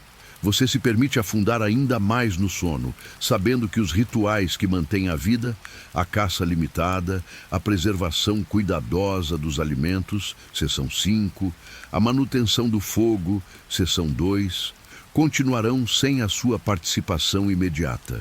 Essa confiança na estrutura social e na engenhosidade humana é o verdadeiro toque de esperança. Não é a esperança de que o sol volte, mas a esperança de que a humanidade é mais forte do que qualquer evento cósmico. Você sorri levemente no escuro. É uma forma de sarcasmo tranquilo.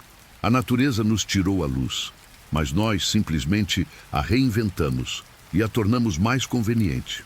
A noite sem fim nos forçou a valorizar o que realmente importa. O calor, o som de uma voz amiga, a certeza de que há comida na despensa sombria. O mundo lá fora é frio e quieto, mas aqui dentro há uma pequena ilha de calor e barulho humano. Você se lembra de um detalhe fascinante sobre as sociedades que existiam antes da eletricidade generalizada? Seção 12. Mesmo naqueles tempos relativamente recentes, a noite era uma entidade completamente diferente. Ela era governada pelo medo e pelo silêncio, uma interrupção da vida. Quando a noite chegava, a vida parava. Mas nesta civilização de escuridão eterna, a vida não para, ela apenas muda de forma. O trabalho de baixa luz continua, as histórias são contadas em sussurros e o sono é algo que se conquista, não algo que se impõe. Você sente um profundo respeito por essas pessoas que transformaram uma catástrofe em uma rotina gerenciável.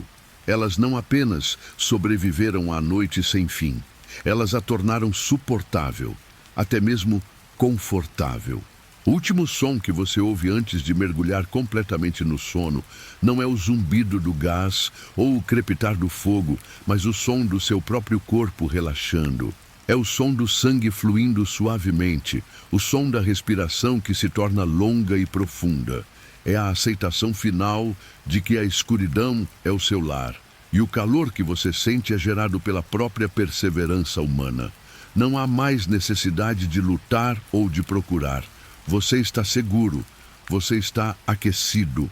O mundo pode ser coberto por uma escuridão sem fim, mas dentro das paredes há luz suficiente para manter os sonhos acesos.